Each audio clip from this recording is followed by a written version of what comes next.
खुलुमबाय बेयो बड'लेण्ड इंखं टेलिभिजन दिनै 10 मार्च 2022 शुक्रबार खालि सानसेनि बरादखौ नोंथांमोननि खाथियाव लाबोदों आं सदानन्द दैमारिया।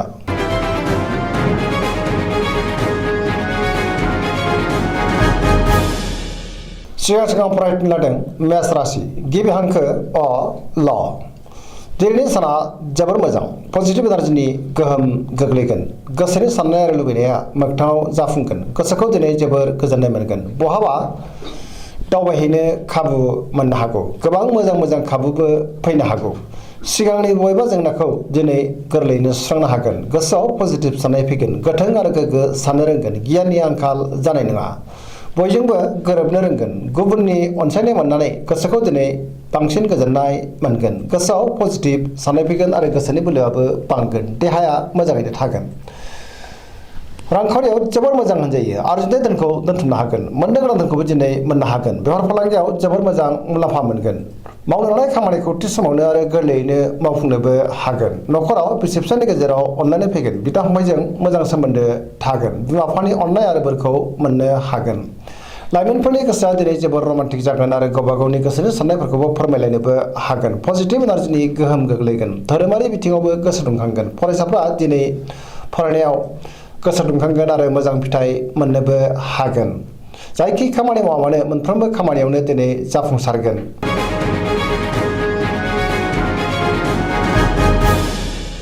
वृष राशि गिबि हांखो इ उ ब।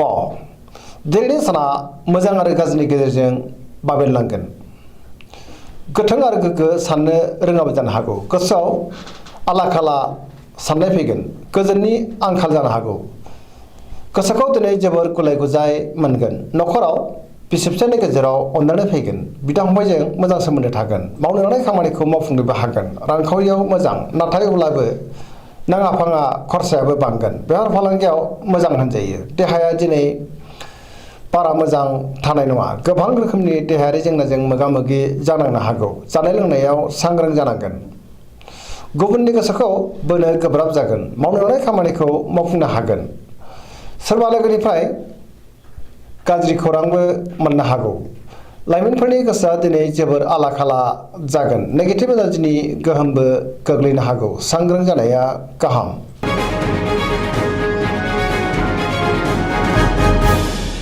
मिथुन राशि गिबि हांखो ख स। दिनैनि साना जोबोर मोजां। गोसोखौ जोबोर गोजोननाय मोनगोन। गोसोनि बोलोआ बांगोन। सोरबा लोगोनिफ्राय मोजां खौरां मोननोबो हागौ। पजिटिभ एनार्जिनि गोहोम गोग्लैगोन। देहाया दिनै मोजाङै थागोन। अब्लाबो नाथाय जानाय लोंनायाव सांग्रां जानांगोन। न'खराव बिसि फिसायनि गेजेराव अनलायनाय फैगोन। बिदा फंबायजों मोजां सोमोन्दो थागोन। बिमा बिफानि अननाय आरो बोरखौ मोनगोन। रांखावरियाव जोबोर मोजां नाथाय अब्लाबो खरसायाबो बांगोन। बेफार फालांगियावबो मोजां होनजायो। गोबां मुंदांखा सुबुंजों लोगो मोनज्लायनो हागौ। सोरबा लोगोनिफ्राय हरखाबै मोजां खौरांबो फैनो हागौ।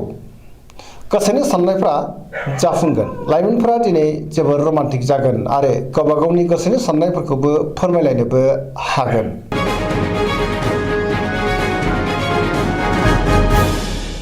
कर्कट राशि गिबि हांखो ड ढ ह।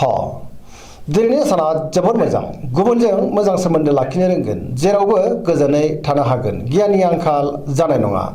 गोसोखौ दिनै जोबोर गोजोननाय मोनगोन। मावनो लानाय खामानिखौ थि समावनो आरो गोरलैयैनो मावफुंनोबो हागोन। गोबां मोजां खाबु फैनो हागौ।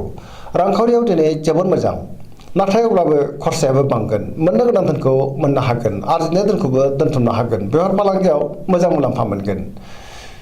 देहाया दिनै मोजाङैनो थागोन।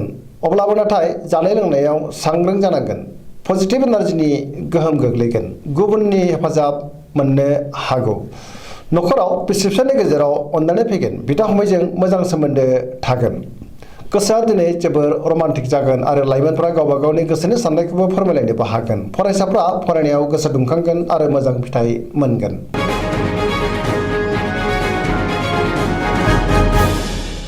सिंह राशि गिबि हांखो म ट। दिनैनि साना जोबोर मोजां पजिटिभ एनार्जिनि गोहोम गोग्लैगोन गोसोआ दिनै जोबोर रमान्टिक जागोन गोसोखौ जोबोर गोजोननाय मोनगोन बयजोंबो अनसायजागोन आरो जोबोर खुसि जागोन मावनो लानाय खामानिखौ थि समावनो आरो गोरलैयैनो मावफुंनोबो हागोन सिगांनि बबेबा आद्रा खामानिखौबो दिनै मावफुंनो हागोन रांखावरियाव दिनै जोबोर मोजां गोबां धोन आरजिनो हागोन बेफार फालांगियाव जोबोर मोजां मुलाम्फा मोननो हागोन आयाबो बांगोन गुबुननि थाखाय गोबां मोजां खामानि मावनानैबो होनो हागोन गोसोनि बोलोआ बांगोन गोबां खामानियाव गोसो दुंखांगोन गोसोनि साननायफ्रा मोगथाङाव जाफुंगोन समाजाव दिनै गोबां मान मोनगोन बयजोंबो अनसायजागोन आरो अनजागोन लाइमोनफ्रा गावबा गावनि गोसोनि साननायखौ फोरमायलायनो हागोन आरो गोसोआ दिनै जोबोर रमान्टिक जागोन फरायसाफ्राबो फरायनायाव गोसो दुंखांगोन आरो मोजां फिथाइ मोनगोन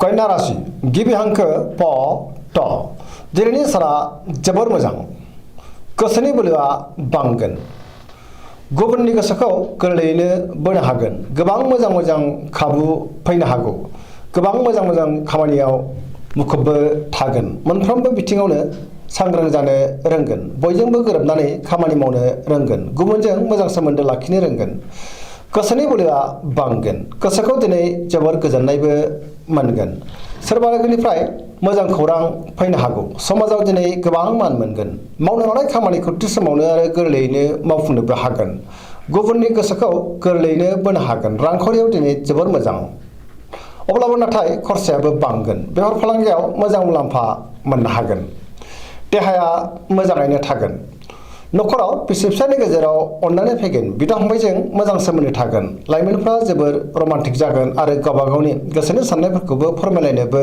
हागोन धोरोमारि बिथिङावबो गोसो दुंखांगोन पजिटिभ एनार्जिनि गोहोम गोलैगोन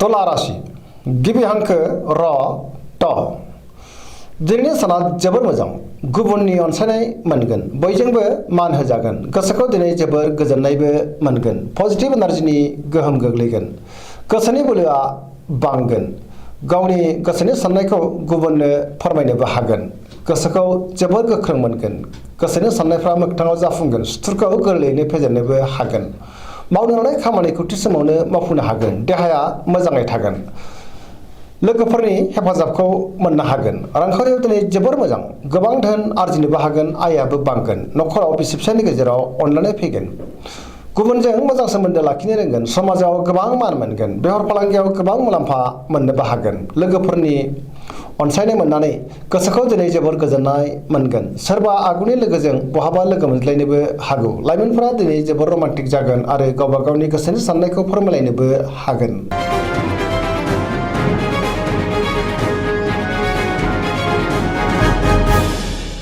वृश्चिक राशि गिबि हांखो न स दिनैनि साना जोबोर मोजां गोसोखौ जोबोर गोजोननाय मोनगोन गोग्गो आरो गोथों साननो रोंगोन गियाननि आंखाल जानाय नङा पजिटिभ एनार्जिनि गोहोम गोग्लैगोन गोसोआ दिनै जोबोर रमान्टिक जागोन आरो लाइमोनफ्रा गावबा गावनि गोसोनि साननायखौ फोरमायलायनोबो हागोन गोसोनि साननाय आरो लुबैनाया मोगथाङाव जाफुंगोन समाजाव गोबां मान मोनगोन गोसोखौ दिनै जोबोर गोजोननायबो मोनगोन सोरबा लोगोनिफ्राय मोजां खौरां फैनो हागौ मावनो लानाय खामानिखौ थि समावनो आरो गोरलैयैनो मावफुंनोबो हागोन गोसोनि साननाय आरो लुबैनाया मोगथाङाव जाफुंगोन नखराव बिसि फिसायनि गेजेराव अनलायनाय फैगोन बिदा फंबायजों मोजां सोमोन्दो थागोन रांखावरियाव दिनै जोबोर मोजां आयाबो बांगोन बेफार फालांगियाव जोबोर मोजां मुलाम्फा मोनगोन देहायाबो दिनै मोजाङैनो थागोन अब्लाबो नाथाय जानाय लोंनायाव सांग्रां जानाया गाहाम लोगोफोरनि हेफाजाब मोनगोन बिमा बिफानि अननाय आरो बोरखौ मोननो हागोन फरायसाफ्रा फरायनायाव गोसो दुंखांगोन आरो मोजां फिथाइ मोननोबो हागोन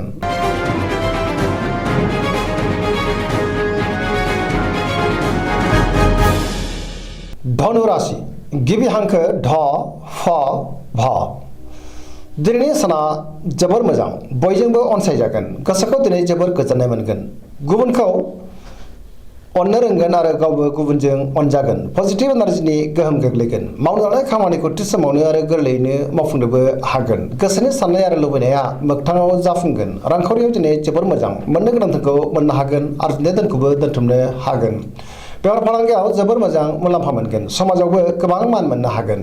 देहाया दिनै मोजाङै थागोन। अब्लाबो नाथाय जानाय लोंनायाव सांग्रां जानांगोन। न'खराव अनलायनाय फैगोन। फरायसाफ्रा फरायनायाव गोसो दुंखांगोन आरो मोजां फिथाइ मोनगोन। लाइमोनफ्रा जोबोर रमान्टिक जागोन आरो गोसोनि साननायखौ फोरमायलायनोबो हागोन।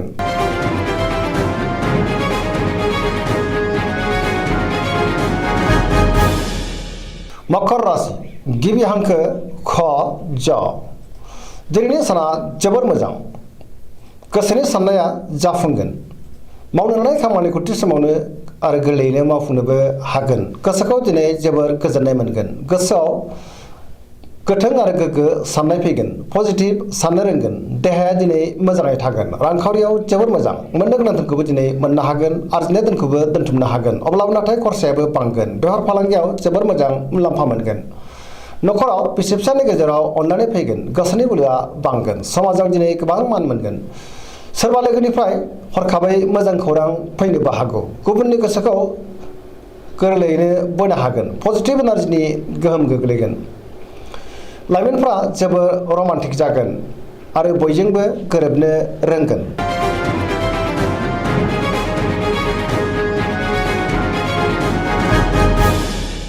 कुम्भ राशि गिबि हांखो ग स स। दिनैनि साना जोबोर मोजां। गोसोखौ दिनै जोबोर गोजोननाय मोनगोन। गोग्गो आरो गोथों साननो रोंगोन। गियाननि आंखाल जानाय नङा। गोबां मोजां खाबु फैनोबो हागौ। गोसोआ दिनै जोबोर रमान्टिक जागोन। लाइमोनफ्रा गावबा गावनि गोसोनि साननायखौ फोरमायलायनोबो हागोन। गोसोआ दिनै जोबोर खुसि जागोन। मावनो लानाय खामानिखौ थि समावनो आरो गोरलैयैनो मावफुंनोबो हागोन।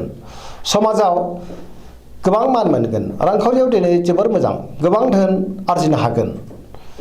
आयाबो बांगोन। बेफार फालांगियाव जोबोर मोजां मुलाम्फा मोनगोन। देहाया दिनै मोजाङैनो थागोन। न'खराव बिसि फिसायनि गेजेराव अनलायनाय फैगोन। सोरबा लोगोनिफ्राय मोजां खौरां फैनो हागौ। गोसोनि साननायफ्रा मोगथाङाव जाफुंगोन। सेंग्रा सिख्लाफ्रा दिनै जोबोर खुसि जागोन। फरायसाफ्रा फरायनायाव गोसो दुंखांगोन आरो मोजां फिथाइ मोननोबो हागोन।